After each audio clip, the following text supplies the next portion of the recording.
주여 들으소서. 주여 용서하소서. 주여 귀를 기울이시고 행하소서. 지체하지 마옵소서. 나의 하나님이여 주 자신을 위하여 하시옵소서. 이는 주의 성과 주의 백성이 주의 이름으로 일컫는 바 됨이니이다. 아멘. 오늘은 이 말씀을 가지고 한번 따라해 보겠습니다. 주여 주여 주여. 네, 우리가 익히 많이 기도할 때마다 부르고 있는 주여 삼창. 주여 삼창이 아무 데서나 나온 게 아니고 바로 이 다니엘서 9장 19절 말씀 때문에 주여 삼창이 나온 겁니다. 다니엘이 기도의 사람이고 또 하나님의 응답을 정말 놀랍게 체험한 사람인데, 오늘날 우리가 이 주여 삼창의 원리를 붙잡고 기도할 때 우리 모든 삶에 놀라운 주의 초월하는 그 경륜과 주님의 일하심이 우리 모든 기도의 응답 안에 체험될 줄로 믿습니다. 자, 제가 우리 한세교회 공과에 정말 여러 가지 공과를 사랑하지만 그 공과들 중에서도 기도와 중보기도의 그 실제 그 공과책이 있어요. 근데 그거를 양육하다 보면은 여러 번 반복하여 읽는데, 그 과정 안에서 이제 공과책을 처음 읽을 때 제가 가졌던 충격은 이루 말할 수가 없어요. 왜냐하면 모태신앙으로부터 제가 자라면서 기도라고 하면 그냥 어떤 습관적인 기도를 했냐면, 다 들어줄 수 있을 것 같은 하나님께 그냥 너무 단순한 나의 바램을 들어줄 때까지 계속 비나이다 하는 거죠. 계속 비나이다 들어줄 때까지 비나이다 해가지고 나의 뜻을 마치 이게 어떤 것 같으냐, 하나님이 하나님 같지 않고 저의 옛날의 이미지는 마술램프의 지니 같은 거죠. 하나님이, 그러니까 마술램프의 지니 같은 거야. 능력은 많은데 내 뜻을 들어줘.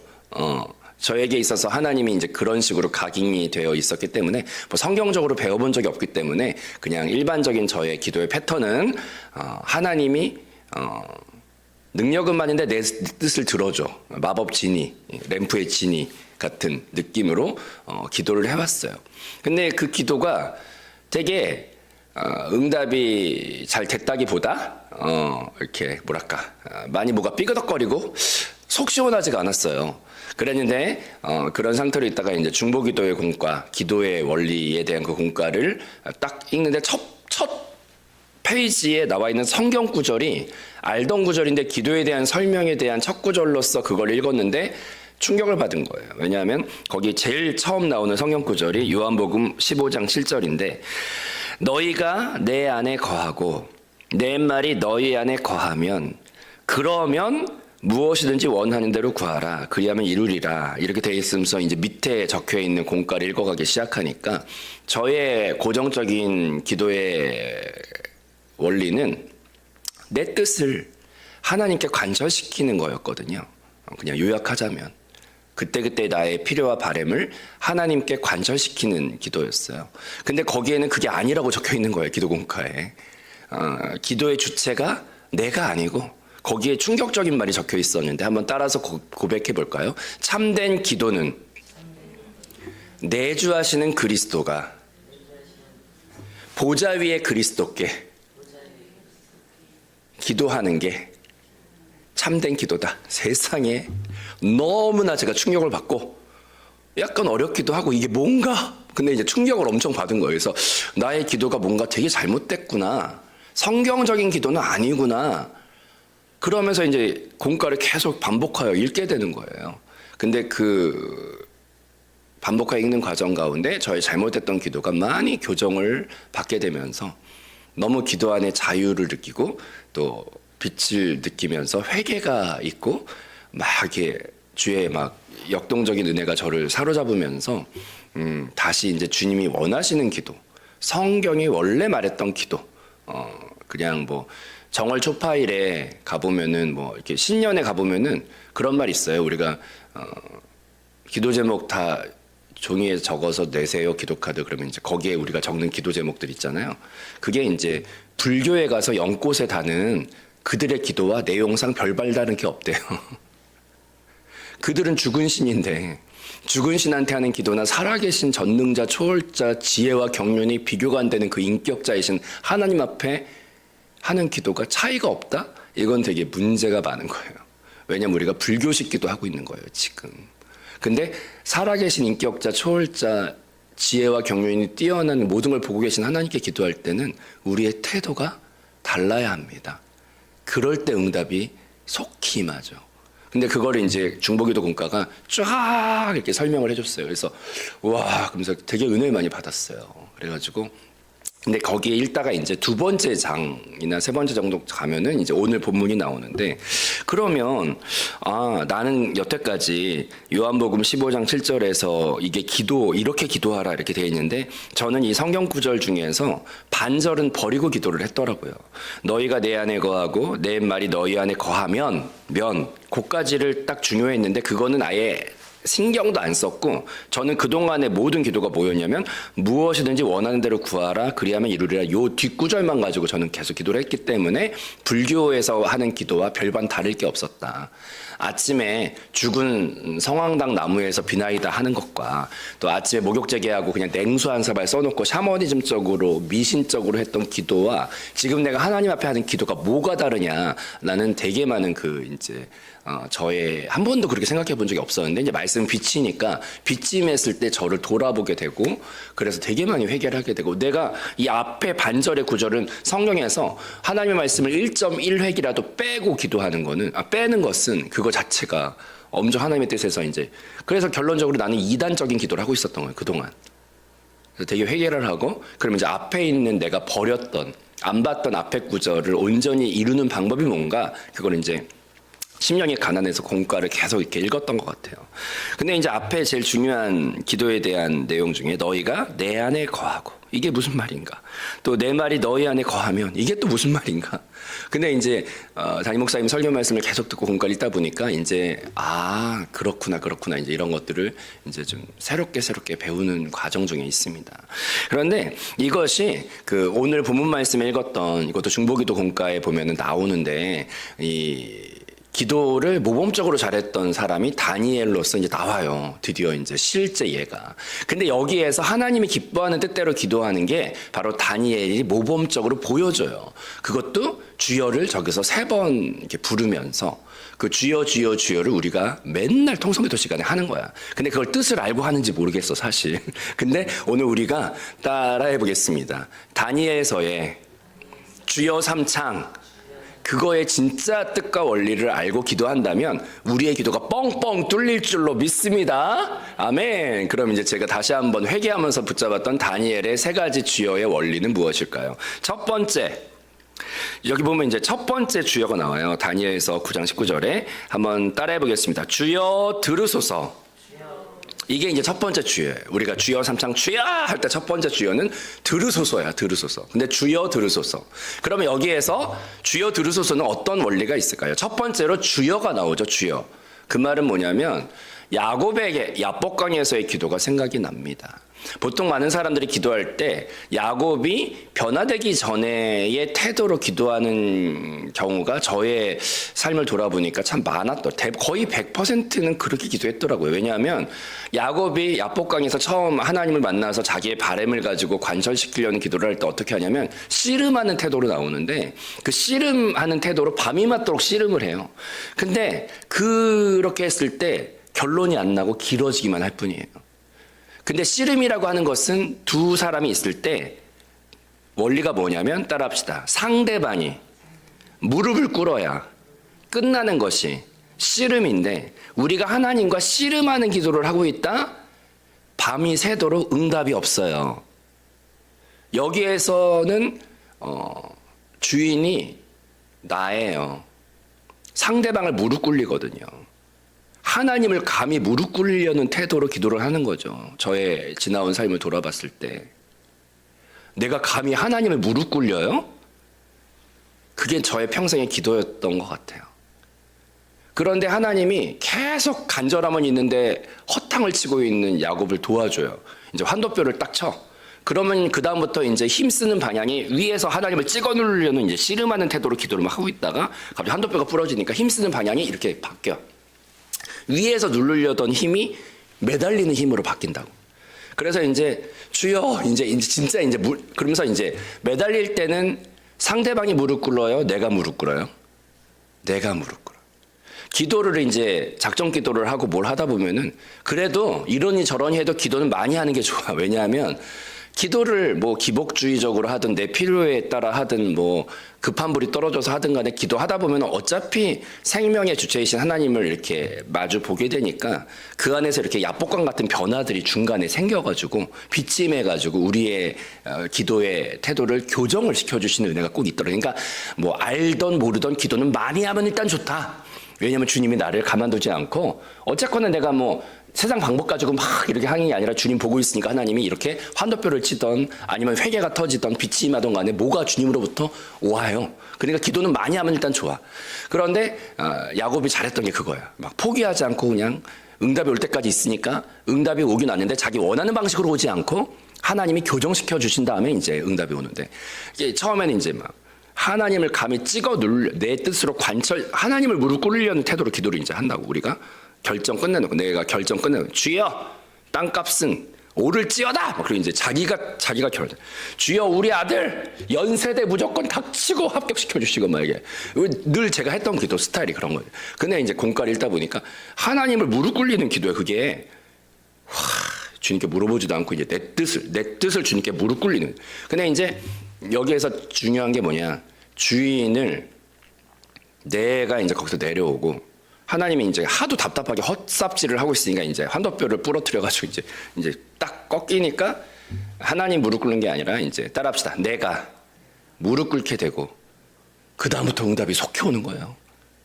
그래서 이제 하나님이 주인이 된다는 뜻은 하나님께 모든 결정권이 있는 거예요. 그리고 이제 나는 가난한 심정으로 그 처분을 구하는 가난한 피조물의 위치로 다시 돌아갈 때 그때부터 국률이 시작된다는 것을 우리가 바라봐야 할 줄로 믿습니다. 근데 여기서 이제 두 번째 단어도 중요한데 한번 따라해 볼까요? 들으소서. 아멘. 이제 첫 번째 회개가 이제 있고 나서 그래 내가 하나님을 무릎 꿇으려고 했구나. 감히. 근데 이제 내가 무릎 꿇게 됐구나. 근데 이제 보통 이런 경우는 내가 스스로 꿇으면은 되게 지혜가 있는 건데 환경과 모든 게 나를 꺾어서 꺾이는 경우가 많아요. 그래서 이제 내가 무릎 꿇고 이제 환경 가운데 몰려서 아니면 이제 뭐가 사건이 터지거나 이제 막 이제 급한 불이 떠 이제 무릎 꿇게 된다고 이제 주님께 주여 이제 주님이 주인이시고 주님이 어떻게 하셔도 이제 처분을 바랄 수밖에 없는 이제 무릎 꿇게 되는 태도로 태세가 딱 전환이 되고 나면 그 다음부터 이제 기도할 태세가 됐어요. 그럼 이제 기도하게 되면 그 다음부터 이제 고백하게 되는 게 뭐냐? 한번 따라해 볼까요? 들으소서. 근데 이게 이제 명령의 의미라기보다는 주여 들으소서라는 말 안에 어떤 말이 숨어 있냐면 하나님 당신은 능히 하실 수 있는 전능하시고 전지하시고 사랑이 많으시고 모든 것의 초월자이십니다라는 주를 향한 믿음의 고백이 그 안에 들어있다는 것을 깨달아야 할 줄로 믿습니다. 아멘. 이게 하나님이 가만히 생각해 보시면 전 세계 인구가 80억인데 80억이 부르짖었을 때 하나님이 그걸 언제 다 민원 접수해가지고 그거 우리가 번호표를 받으면은요, 대기수뭐 몇 번이실 것 같아요, 지금. 동사무소나 병원 가보면은 이제 대기표 뽑으라. 80억이 지금 기도를 동시에 지금 새벽 예배 깨어있는 인구만 해도 지금 몇 명이야? 주여라고 했을 때 이제 그 하나님은 그걸 어떻게 다 접수하는 거야. 근데 여기에서 이제 너희가 하나님께 나아갈 때는 믿음을 가지고 나가라고 그러는데 그 믿음은 결국 무엇이냐면 한번 따라해 볼까요? 3차원 세상에서 영을 바라보는 게 믿음이다. 그러니까 이게 믿음은 약간 창문 같은 느낌이에요. 안방 같은 데 있거나 이럴 때 이제 나는 내 세상밖에 모르는데 창문이 열려 있으면 방에 요 몇 평밖에 안 되는 요 방보다 비교가 안 되는 넓은 세상이 보이거든요. 근데 믿음이라고 하는 게 우리가 3차원이라고 하는 한정된 이 안에 있지만 믿음은 3차원 그 위에 있는 영을 바라보는 게 믿음이에요. 근데 이제 이 차원의 영이라는 것을 이해할 때 저는 되게 많은 유익이 있었어요. 왜냐하면 현실에서 불가능한데 영은 되거든요. 왜냐하면 조영희 목사님 말하셨던 차원의 이해로서 영을 설명하는 게 가장 저는 쉽고 좋았는데 1차원은 직선이고 2차원은 면이고 3차원은 입체고 근데 이 차원의 이해에서 법칙이 하나 있는데 뭐냐면 한번 따라해 볼까요? 차원이 하나만 높아도 그 아래 차원은 한눈에 다 보이고, 그 다음에 이 아래 차원은 갇혀 있어요. 1차원은 직선에 갇혀 있고, 2차원은 그 평면에 갇혀 있고, 3차원도 갇혀 있는데 시간과 공간에 갇혀 있어요. 근데 차원이 하나만 높으면 갇혀 있는 것에서 자유로워요. 근데 영이라는 것을 조용히 목사님이 설명하실 때 뭐라고 하시냐면, 유명한 책을 쓰셔가지고 사람들이 내용을 모르는데 제목은 유명해. 뭐냐면 한번 따라해볼까요? 4차원. 영적 세계. 이게 진짜 표현의 천재이신 것 같아요. 왜냐하면 우리는 3차원에 갇혀 살아서 우리가 선에도 갇혀 있지 않고 면에도 갇혀 있지 않지만 우리가 갇혀 있는 게 있어요. 뭐냐면 시간과 공간에 갇혀 있어요. 근데 차원이 하나만 높으면 거기에서 자유롭고 아래 차원을 모두 품고 있을 뿐 아니라 그 안에 공존해요. 그래서 위 차원은 아래 차원보다 항상 크고 그 다음에 그 아래 차원에 항상 공유되어 있어요. 그래서 1차원 가만히 보면은 2차원이 1차원보다 훨씬 큰데 1차원을 이미 포함하고 있어. 그래서 1차원 안에 2차원도 같이 흐르고 있어요. 그리고 3차원, 이렇게 2차원을 보면은 3차원이 봤을 때 이미 3차원은 2차원을 포함하고 있어서 어디에나 3차원은 존재하고 있으면서도 더 커요. 그게 3차원이야. 근데 0이라는 걸 생각을 해보면 이게 표현의 천재이신 조용히 목사님께서 4차원 영적 세계라고 했을 때 우리의 차원을 넘는 거구나. 그러면 이제 여기에서 우리가 성령에서 읽었던 하나님에 대한 속성이 다 나오는데 하나님은요, 한눈에 3차원이 다 보여요. 그리고 맘만 먹으면 위차원에서 맘만 먹으면 아래 차원을 어디든지 맘만 먹으면 개입이 가능해. 그리고 우린 시간과 공간 안에 갇혀 있지만 하나님은 그것을 넘나드는 존재죠. 그러니까 영원전부터 영원 후까지 그 다음에 어디에나 계시다. 하나님은 영이시니 이 말이 다 이해가 돼. 그래서 저는 성경에서 하나님에 대해서 가장 놀라운 말 2가지는 하나님은 영이시니라는 말이고 그 다음에 하나님은 스스로 있는 자니라는 2말이면 끝났어요. 그냥 스스로 있는 자는 어디에도 의존할 게 없는 절대자이신데 그분은 영이시고요. 할렐루야. 그것을 바라보는 믿음이 다니엘에게 있어서 첫 번째 주여 안에서는 주님이 주인이시구나. 내가 무릎을 꿇게 되는 고백이 첫 번째 있는 거고 그 다음 2번째 바로 붙어 있는 고백은 주님은 들으실 수 있는 전능자. 근데 전능자라는 표현 가지고 되게 약해요. 그거보다 더 온전한 표현은 따라합시다. 하나님은 영이시니.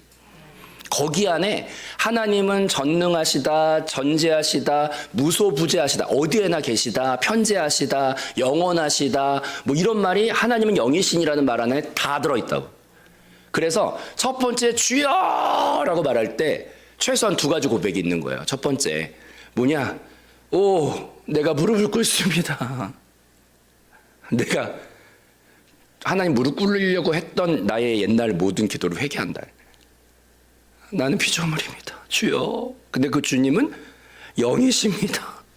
전지전능 무소부재 다 들어있어 그 안에. 그걸 먼저 고백하고 기도할 때 첫 단추를 잘 끼는 거예요. 이해되시면 아멘? 주여. 만유 위에 주여. 영이신 주여. 그럼 끝났어. 첫 번째. 그 믿음에서 기도해야 응답이 일어납니다. 아멘? 그 다음 2번째 주여. 2번째 주여는 여기 다니엘서에 나오는데 한번 따라서 고백해 보겠습니다. 주여 용서하소서. 제가 한세교회에서 만나는 공과마다 감격적이었고 눈물이 많이 났어요. 이 안에서. 왜냐하면 이 2번째 파트가 저는 그랬어요.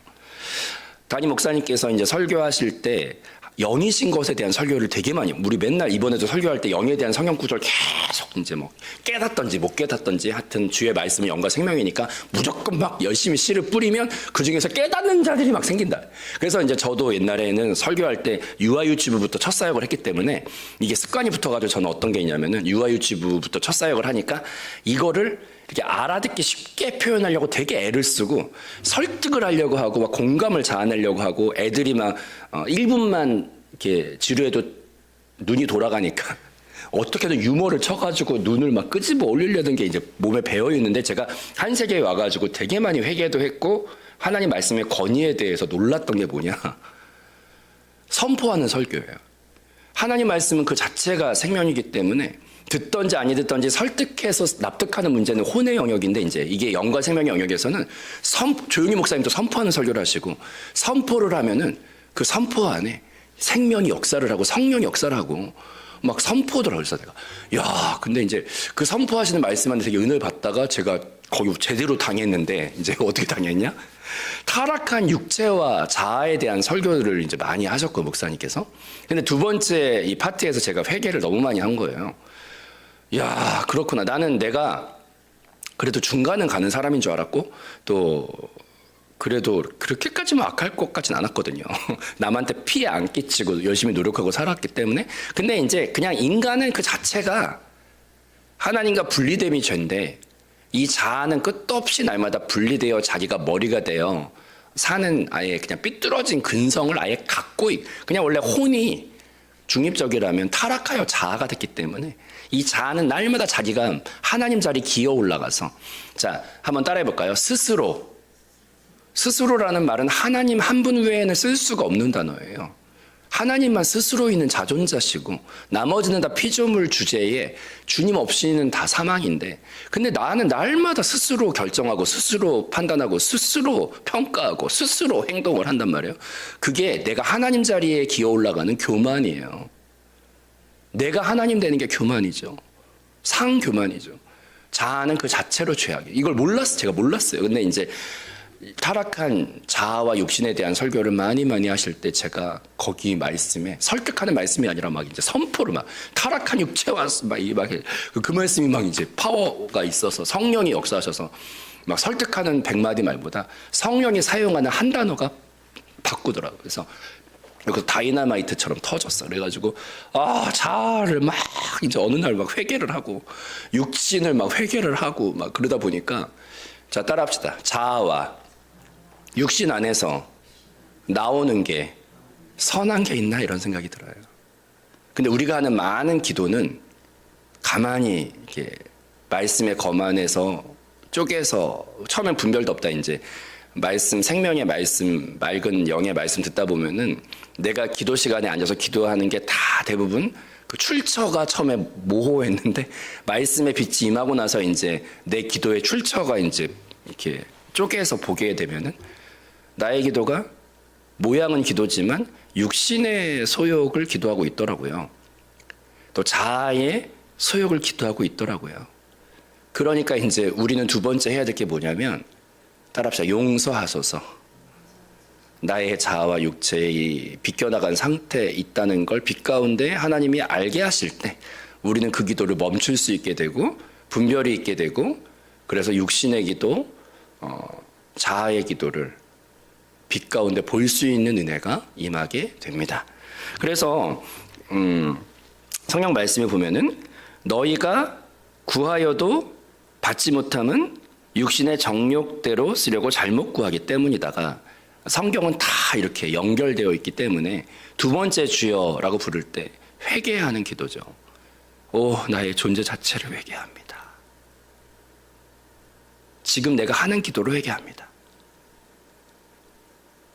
빛이 있기 전에는 몰랐는데 빛이 있으니까 이게 이런 거죠 뭐. 하나님 첫사람 왜 저래요?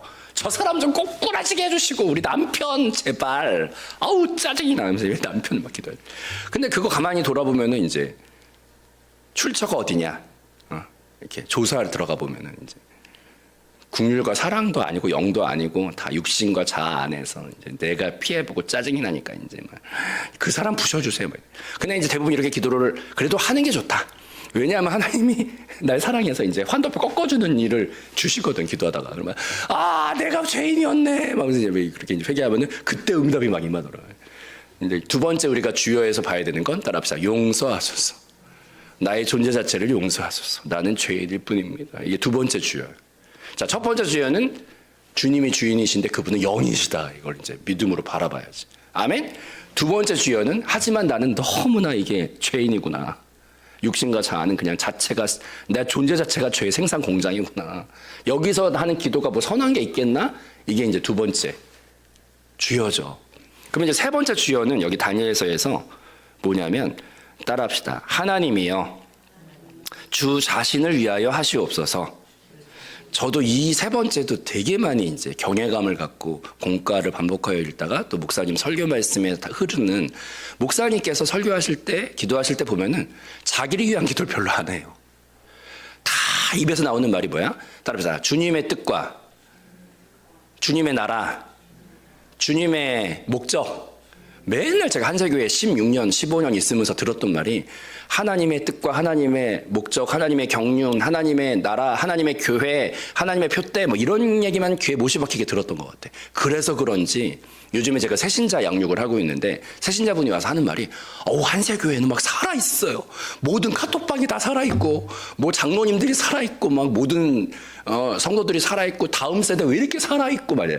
너무 자기 행복하대 막 그러면서 막 새신자분이 막 여기는 살아있는 교회래 막 그래서 그러세요? 그랬더니 이제 왜 그럴까 봤더니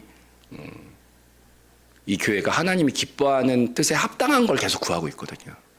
그러니까 막 은혜의 생수강이 날마다 넘쳐. 근데 응답받는 기도는 내 뜻이 뭐예요? 자아의 뜻이고 육신의 뜻이거든요. 근데 하나님 뜻은 뭐예요? 영의 인도하심이거든요. 그래서 오늘 나의 뜻을 구하기보다 차라리 첫 시간에 영이신 하나님 영으로 돌이킵니다 이런 기도를 많이 하고 두 번째 주여 부르면서 나의 육신과 자아의 모든 것을 회개합니다. 회개 기도를 많이 하고 차라리 그 다음 세 번째 나는 모르니까 따라합시다. 성령께서 말할 수 없는 탄식으로 기도하신다.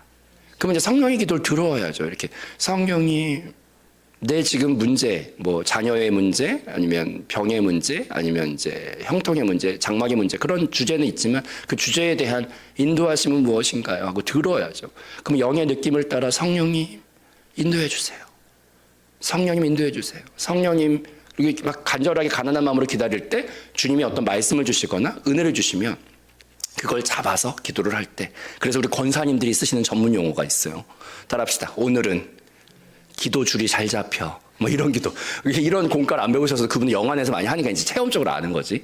자기가 기도하는 게 아니라 성령과 함께 그 느낌을 가지고 기도할 때 막 10시간도 기도하고 막 며칠씩 기도하는 힘이 성령 안에서 나오는. 권사님들은 알고 있었던 거지. 응? 기도지. 오늘은 기도가 깔아앉아. 뭐 이러더니 육신 안에 사면 애쓰다가 안 되네. 그러니까 이제 우리가 세 번째 주여는 주의 뜻대로 하옵소서 하면 이제 성령께 영 안에서 그 느낌을 따라 기도하는 거죠. 그래서 우리 금요 찬양 예배 때 보면은 이런 패턴을 늘 통성기도 시간에 적용하셔요. 그래서 너희가 내 안에 거하고 내 말이 너희 안에 거하면 그러면 기도하라고 하는 이 앞구절을 다니엘서가 조금 세분화하여 모범적으로 설명을 해주는 것 같더라고.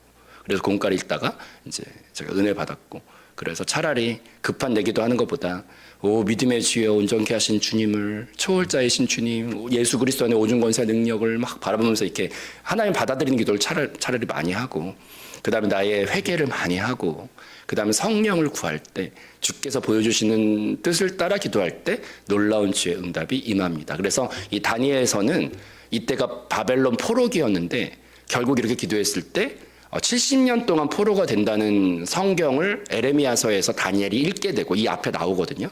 그리고 나서 그 뜻대로 말씀 붙잡고 기도했을 때 기어코 자기의 이스라엘의 힘으로는 독립을 못 가져오는데 갑자기 고레스라고 하는 페르시아 왕을 하나님이 사용하셔서 이스라엘은 싸울 능력이 없지만 페르시아 왕을 사용해 바벨론을 망하게 하시면서 드디어 그 응답이 이루어져요.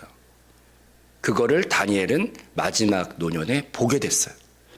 우리가 내 뜻대로 구하지 않고 주의 뜻을 3번 부르며 날마다 주의 뜻을 부르며 기도할 때 놀라운 주의 응답의 간증자로 서게 될 줄로 믿습니다. 기도하겠습니다.